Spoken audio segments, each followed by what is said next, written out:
Red River Mayor Linda Calhoun, Taos Pueblo Lieutenant Governor Luis Romero, Taos Sheriff Miguel Romero, Taos County Commissioners and County Managers. Thank you all for being here. First, I'd like to say how proud I am today of being a New Mexican. I am so excited about what has been happening as far as how, in a crisis, New Mexicans throughout the state have really pulled together. And I would like to thank all of the good Samaritans out there who have extended a helping hand to those who have been affected by the extreme weather in New Mexico. In the face of crisis, our citizens have truly banded together. And as I said yesterday, New Mexicans will emerge from this challenge stronger and more resilient. Some areas of Alamogordo, La Luz, Tularosa, Red River, and Cuesta are still experiencing intermittent natural gas outages. And the communities of Bernalillo, Placitas, Taos, and Española are still without natural gas. In spite of this, only 27 individuals were forced to seek shelter in 9 facilities across the state. This is a testament to the generous spirit of New Mexicans. Many opened their homes to family, friends, neighbors, and even complete strangers. Individuals, businesses, schools, and state governments all pitched in to limit energy consumption and therefore reduce the strain on our state's natural gas supplies. But we are not out of the woods yet. Approximately 32,000 connections around the state are still today without natural gas. Throughout this crisis, I have been in close contact with state and local leaders, emergency management personnel, and energy suppliers. Today I spoke with New Mexico Gas Company. They told me that they anticipate natural gas will be restored to Alamogordo, La Luz, Tularosa, Red River, and Cuesta by the end of today. And today they are beginning the process of returning gas supplies to Bernalillo, Placitas, Taos, and Española. Work will continue throughout the weekend until service is restored to these communities. In order to meet this deadline, New Mexico Gas Company is bringing in 400 qualified, trained volunteers and employees to work alongside the company's technicians. And by trained, I mean pipe fitters, plumbers, firefighters, and other applicable professionals. These individuals will come in from Texas, Michigan, and locally within the state of New Mexico. They will begin the relighting process. Specifically, they will be shutting down all meters, turning them back on, clearing the gas lines, and then restoring full pressure. Individuals, for some reason or another, who do not pass inspection, either due to faulty equipment or other technical difficulties, will be directed to contact a licensed plumber or contractor. A list of discounted contractors and plumbers can be found on the State Regulation and Licensing Department website. And that website is www.rld.state.nm.us. Any permit fee associated with licensed contractors and plumbers will be waived. So this cost is not passed on to customers. The contractor or plumber will come to the home or business, assess the problem, and contact the gas company. The gas company will then restore the flow of natural gas, but will require the individual to fix the issue by a specified deadline. This will ensure that natural gas is turned back on, but any repair issues are resolved. This should get natural gas supplies back to our cities and towns and restore heat. Meanwhile, emergency facilities, including shelters, will continue to stay open to accommodate New Mexicans. A list of these shelters can be found at my office's website at www.governor.state.nm.us. Also, breaking information can be found at the state's Department of Homeland Security. And that address is www.nm.dhsem.org.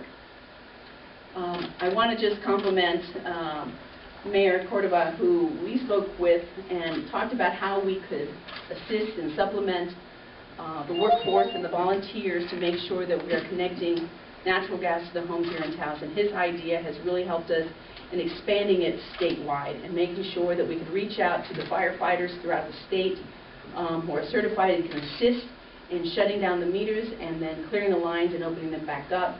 We then took that to the gas company and said, is there a way that we can expand that great idea for other areas throughout the state? And that's when they started to also suggest bringing in people from throughout the different parts of the state as well as different parts of the country, so that we can have at least 400 additional individuals on the ground making sure we're connecting these communities as soon as possible. I'll pass it on to whoever's next. Thank you, sir. Thank you so much. Thank you. Thank you.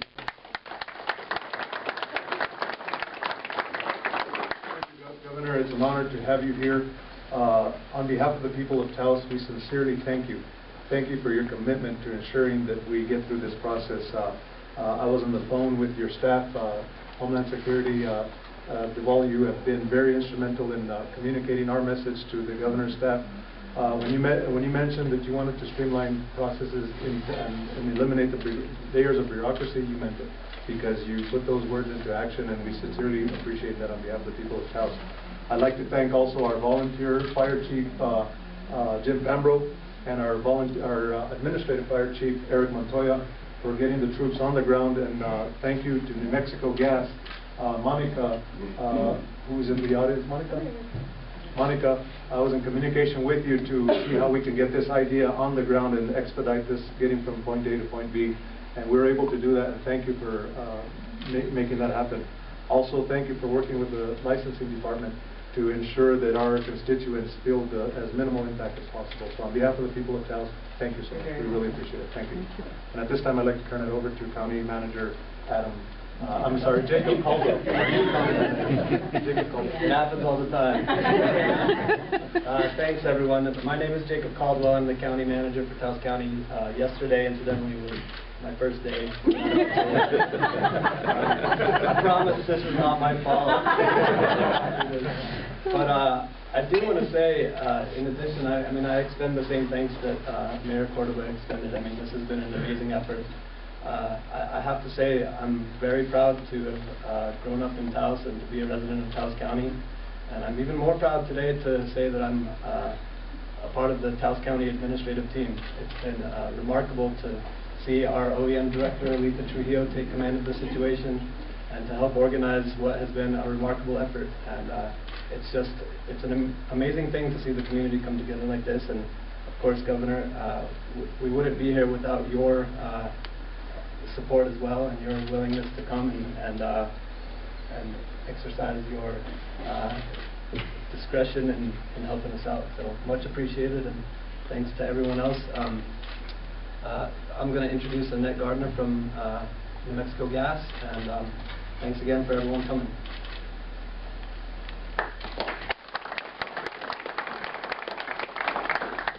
Good afternoon. Thank you, Governor. I'm Annette Gardner, the President of New Mexico Gas Company, and I'd like to tell you that at the current time, we have system supplies restored. We are re-energizing the portions of our system that were shut in due to the emergency. And our utmost top priority is restoring service to our customers. We know this has been a tremendous inconvenience, and we appreciate everyone's patience. And we also appreciate all of the assistance we've received. Particularly, we appreciate the assistance of the governor and other officials around the state calling for the reduction of the consumption of natural gas. That helped tremendously. Fire departments, as the governor mentioned, fire departments, city workers, the plumbers and pipe fitters like Local 412, utilities from around New Mexico, Michigan, Texas, Colorado, are assisting us in restoring service to our customers. We will do that as quickly as possible, and we appreciate everyone's assistance and patience. Thank you very much.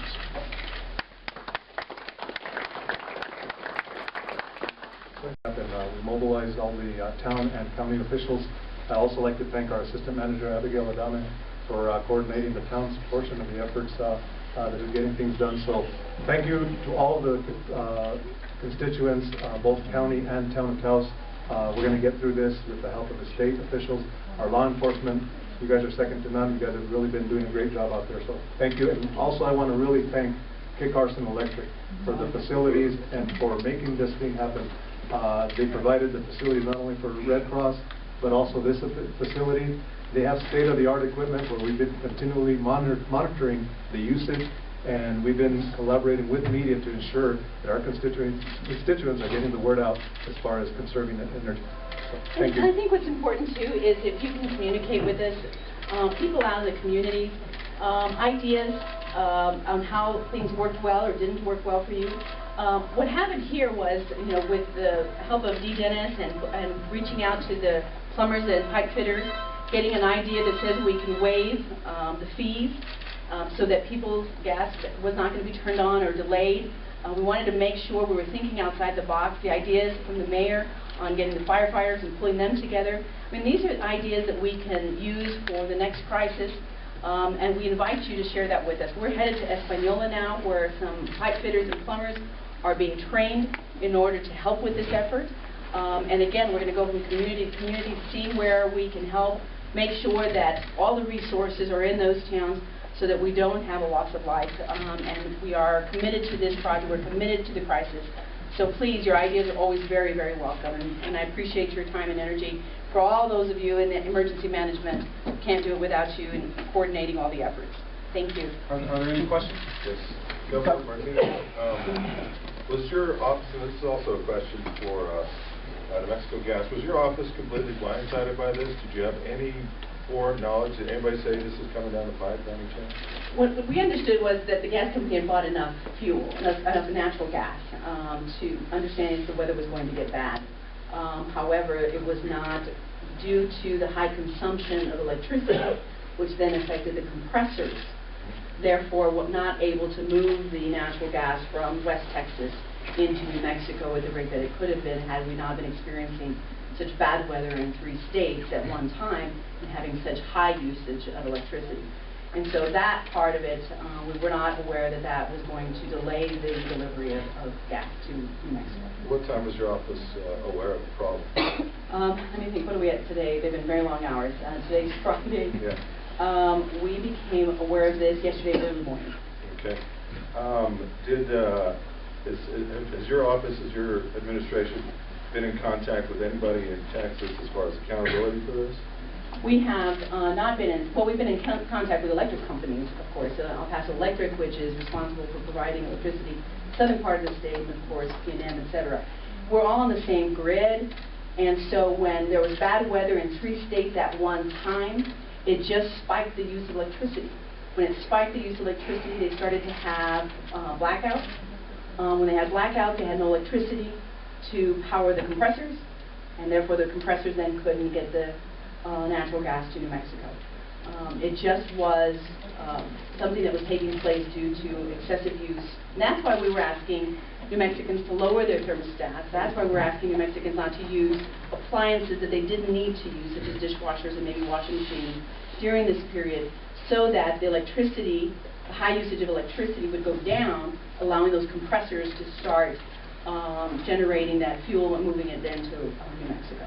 Is anybody asking the question, is because it gets asked to me today, why weren't there generator backups in Texas just for this purpose? And I'm sure those are questions that we're going to ask. I think what we're trying to do right now is get through the crisis and make sure that we get everyone in it, especially the communities that are either partially or completely shut off from natural gas. And then there will have to be an analysis after the fact to see how the crisis was handled and how do we improve. There's always room for improvement, and we'll bring the electric companies to the table and the gas companies to the table to see how we can avoid this in the future. Governor, has there been any kind of projection with this new help that's coming in? It might be gas company also. The hundreds of new volunteers that are being trained and everything like that. What kind of a timeline? How many homes can they turn on in a given time period? And when will we see the last of the folks that are out right now get their service back?